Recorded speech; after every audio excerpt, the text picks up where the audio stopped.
De la générosité, des talents et du cœur. C'est la sauce du jour sur studioqualita.com. Salut à tous, bienvenue à toi, Tigva Akoun, on est ravis de t'accueillir. Merci beaucoup. Puisque tu viens de créer une association qui s'appelle Bnot Meler. Nahon, on a monté cette association depuis 3 mois maintenant, donc elle est toute nouvelle, elle rallie déjà beaucoup de femmes, c'est quelque chose d'assez magique. En 3 mois, on a déjà rallié plus de 400 personnes. Alors, Bnot Meler, ça veut dire quoi? Bnot Meler, c'est fille de roi, fille du roi des rois.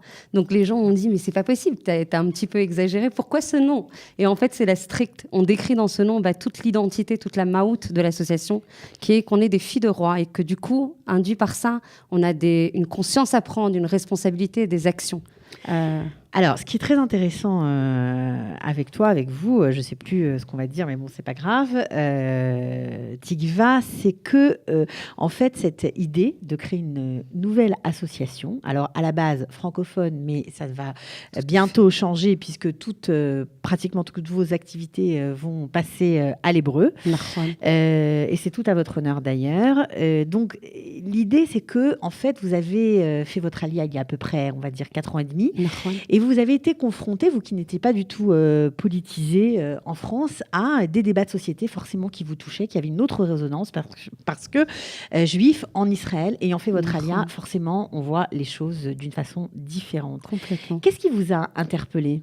En fait, en arrivant il y a 4 ans, je me suis dit qu'on avait eu la chance d'arriver dans un pays déjà développé, avec beaucoup de structures déjà installées, et qu'on avait la responsabilité d'agir. C'est-à-dire que souvent, on entend des plaintes. Oui, tout n'est pas parfait, et ça retient des fois des personnes à faire leur alia, qui est pour moi la mitzvah la plus suprême, c'est de venir ici construire, participer à l'histoire, et non pas être spectatrice en fait de l'histoire. Donc quand on arrive en Israël, on a le devoir, quand on voit des choses qui ne sont pas conformes à nos valeurs, à nos convictions, d'agir en fonction de ça.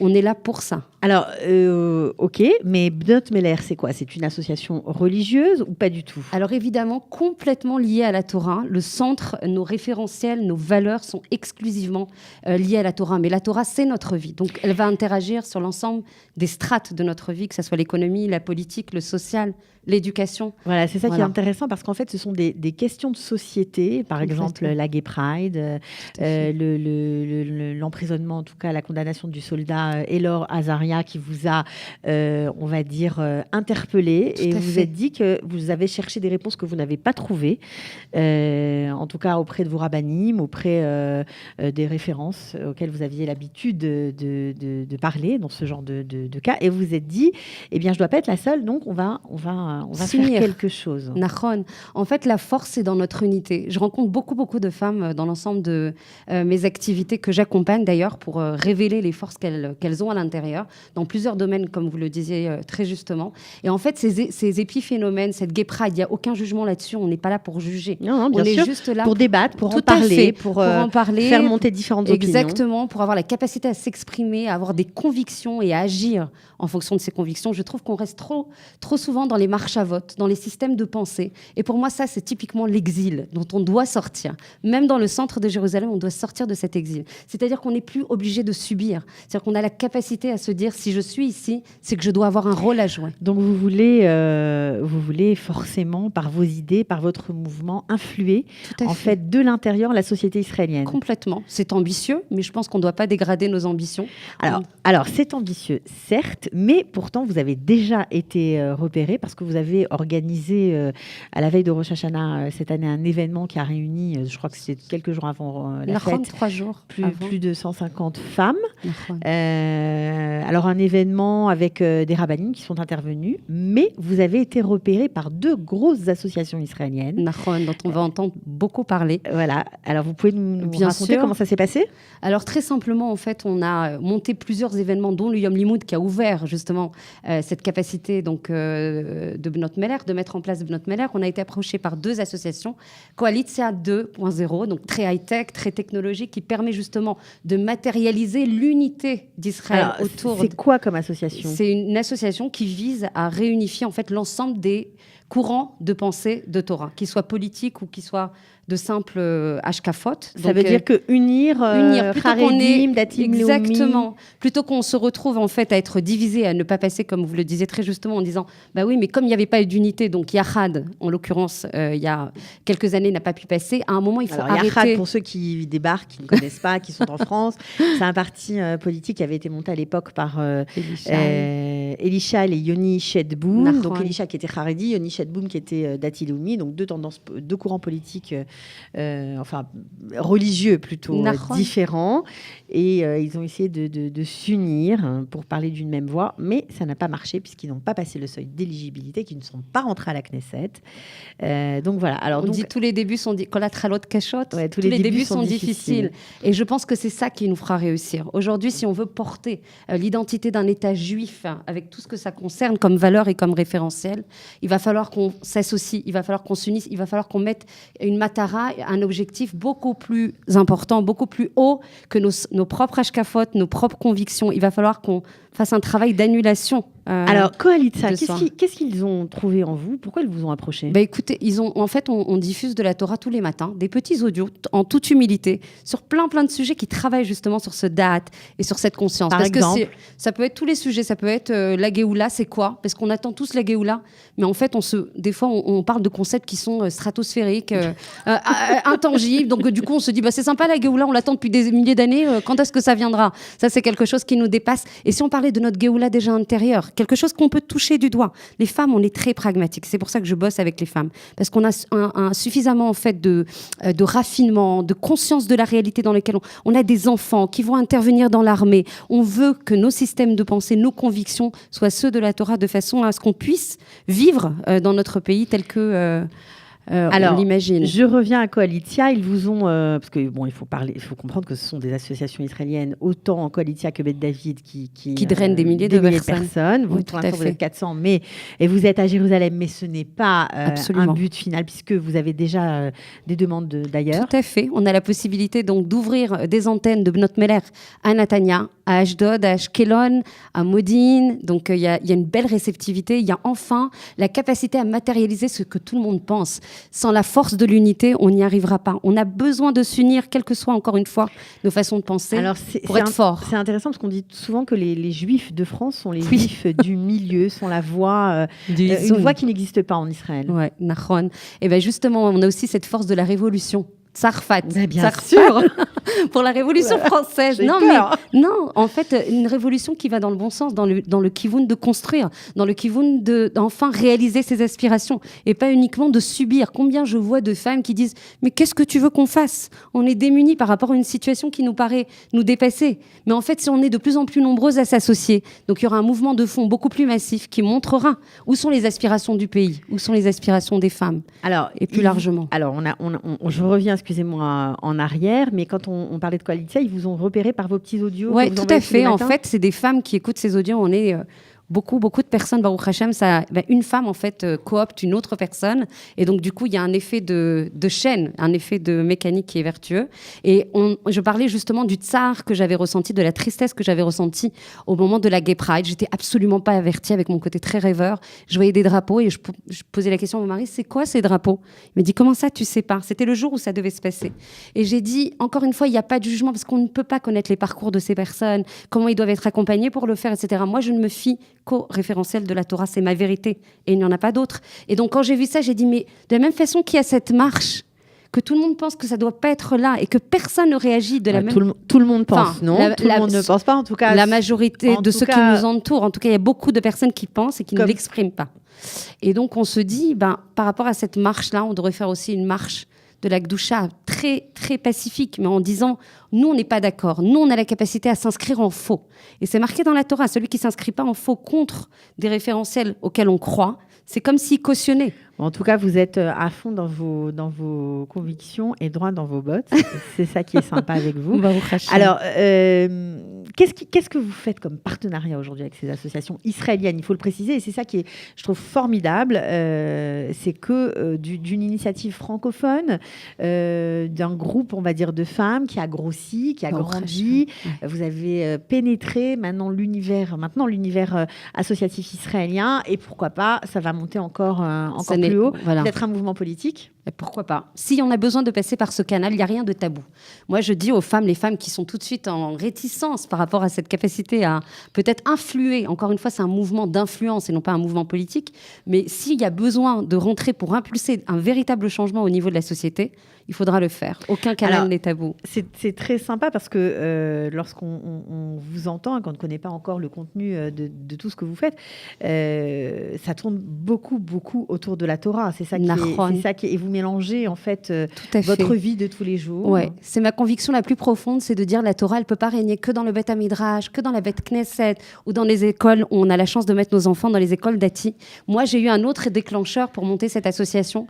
C'est quand je vois en fait des enfants qui sont dans des écoles dites Chiloni, entre guillemets, j'aime pas du tout ce mot et j'y adhère très très peu parce qu'on a toute une neshama Chiloni, ça veut dire laïque, okay. Et qui ne connaissent même pas le schéma Israël. Donc Zemetzaer aussi, ça me touche beaucoup et je me dis, on peut pas rester cantonné en fait à notre univers. Il faut ouvrir, il faut partager, il faut augmenter la tolérance, il faut aimer. Alors c'est notre moteur. Et quelles sont les difficultés que vous avez rencontrées auprès des femmes? Parce que au départ, elles étaient toutes francophones. Nachon, et ça reste encore en majorité.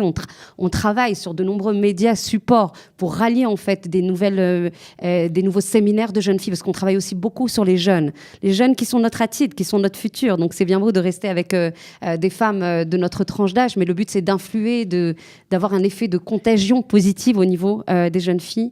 Donc on a beaucoup de réticence, beaucoup de frilosité à ouvrir le débat avec d'autres, les femmes francophones. En hébreu, vous voulez dire, le fait de passer à l'hébreu? Il n'y a pas de maîtrise de la langue pour la majorité. Donc on travaille avec Kalita d'ailleurs, et c'est une chance. C'est sympa de le signaler. Baruch Hashem, de travailler sur ces ulpan conversationnels, de façon à ce que, et d'ailleurs moi-même je donne des cours en hébreu, donc forcément je leur dis de plus en plus, mettez-vous-y, vous êtes dans votre pays, vous risquez pas de partir, c'est le pays en fait qui est le nôtre, il faut absolument travailler sur cette clé d'intégration qui est essentielle. Donc outre l'unité et réunir différentes tendances religieuses, vous faites aussi tout à fait. Concrètement, quoi, en fait. Tout à fait. On ne peut passer que par le concret. Ça ne peut pas rester juste... Enfin, mon ADN, c'est de ne pas rester uniquement sur les systèmes de pensée. Les convictions, c'est les mettre en application. Donc, elles sont frileuses, mais elles viennent quand même quand pour c'est en l'instant, hébreu ouais, ou pas elles encore viennent, on traduit. Donc, on y va progressivement. La dernière Iloula qui a rallié plus de 120 personnes, la Iloula de Rachel Imenon, a été un Iroa de bout en bout en hébreu. De bout en bout en hébreu. Donc ça a marqué des convictions fortes, c'est-à-dire qu'on ne va pas rester... Pour moi, quand on dit « je veux atteindre la Géoula », je veux atteindre le Mashiach, qui paraissent encore une fois des concepts inatteignables, ça passe déjà par notre Géoula pratique, et notre Géoula, c'est aussi de sortir de nos limites. Donc pourquoi on n'apprendrait pas l'hébreu? On voit des gens bardés de diplômes et qui me disent qu'ils n'apprennent pas. Exact. Mais alors après, on me dit pourquoi j'arrive pas à rencontrer l'autre, comment j'arrive pas à rencontrer la culture de l'autre. Ah ben, la clé, c'est la possibilité aussi d'avancer vers l'autre, de s'enrichir de l'autre, d'arrêter de voir les différences, de voir les points de rassemblement. Donc ce Iroa a généré beaucoup de succès, mais en même temps beaucoup de comment c'est possible de faire un Iroa tout en hébreu. Alors vous avez des réticences certes de votre public, mais qui arrivent grâce à votre force de conviction à les surmonter, mais vous avez aussi parfois des réticences des intervenants, parce que vous m'avez raconté en off que lorsque vous aviez organisé votre Yom Limoud à la veille de Rosh Hashanah, eh bien vous aviez contacté des rabbins Haredim, des rabbins d'Ati-Loumim, d'autres tendances, et des Bretzlev, etc. Et ils ne voulaient pas être sur la même affiche. Ça commence mal. Ah oui, ça commence L'union, c'est dur. Mais il va falloir être extrêmement entière pour l'ensemble des personnes qui constituent cette association. Notre force et notre conviction, on ira jusqu'au bout. Alors, comment vous avez géré ça? Alors, ça a été très dur pour moi parce que c'est juste l'inverse de mes arachim, de mes valeurs. C'est de dire à donc des rabbinim m'ont dit, moi, je suis désolée, je veux bien venir à ton Yom Limoud, que tu organises évidemment à la dernière minute parce qu'on avait très peu de recul. On montait à peine l'association et on voulait profiter de Tishrei pour monter cet événement plein de Torah. Et on m'a dit, mais je suis désolée, je suis complètement en adhésion complète avec ton événement, mais je pourrais pas m'afficher avec des rabbinim en fait. Donc, de je suis Tfissot. avec toi pour parler fond. d'union, etc. Mais par contre, mettre sur la même affiche Voilà. avec un autre Rav qui n'a pas la même tendance que moi, Voilà. non. Et je me suis entendue dire des choses que je n'aurais jamais imaginées. Donc ça veut dire que moi aussi je progresse, moi aussi je change Alors, et quoi je me dépasse. Et j'ai dit, dans ces cas-là, si vous n'êtes pas capable d'agir en conformité avec ce que vous dites au quotidien, dans vos cours, ne venez pas. Ça veut dire qu'on ne sera pas en phase, on ne sera pas en cohérence. C'est pas ce que je cherche. Moi, je cherche à promouvoir dans l'action l'unité, pas uniquement au niveau de la HKFA. Et donc, j'ai eu la chance, malgré cette... parce que j'ai été très mal par rapport à cette situation, de me dire, mais attends, ceux qui portent justement ces arachim, ces valeurs, nos plus grands dirigeants rouhanim, donc spirituels, ont du mal en fait à les vater parce qu'il y a des gens qui sont différents d'eux. Alors ça veut dire qu'on a un énorme travail. Il y a un énorme travail, mais on ne lâchera pas. Et Baruch Hashem, ces gens-là sont revenus sur leur décision. Donc ça veut dire qu'ils ont la capacité aussi à se challenger. Tant mieux, c'est tant mieux pour vous. Oui, on continuera d'ailleurs, parce que là, on a travaillé avec le Rav Fison sur un séminaire. Et le prochain sera un Haredi en hébreu. Le prochain séminaire sera dirigé par un Rav Haredi en hébreu. Okay. Donc on ira jusqu'au bout, avec peut-être moins d'audience au départ, mais on marquera nos convictions dans les faits, pas uniquement... D'accord, mais c'est tout à votre honneur de vous tourner vers toutes les composantes, en tout cas spirituelles, qui composent notre société. Donc, juste pour se quitter, le dernier événement, pour celles qui sont intéressées, c'est fermé aux hommes, donc c'est que pour les femmes. On se centre, D'accord. voilà. Bon. La femme, c'est que pour les pas femmes, que je suis ultra féministe. Mais c'est dans tout Israël. Voilà, pour tout Israël, on rallie pour la soirée de Hanouka, qui va être un grand événement, très kitzvi, très rythmé, très dynamique, toujours avec les valeurs de Torah, mais dans la simcha, dans la capacité à se libérer, justement être en joie, parce qu'il n'y a pas plus grand moteur pour agir que la joie et la conformité à soi-même. C'est ce que je dis dans les consultations privées que j'organise pour les femmes, être amitite, déjà être vrai avec soi-même, dire quand on souffre, le dire, on a le droit de le dire, et de construire du coup un nouvel édifice dans le pays qui est le nôtre. On a une chance incroyable d'être là. Voilà, écoutez, sur ces belles paroles, on va se quitter.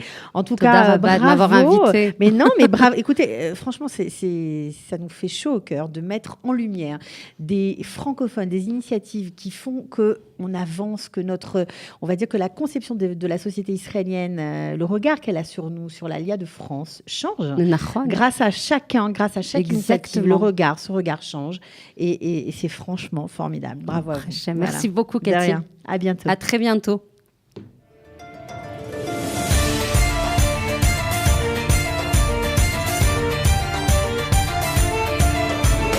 De la générosité, des talents et du cœur, c'est la sauce du jour sur studioqualita.com.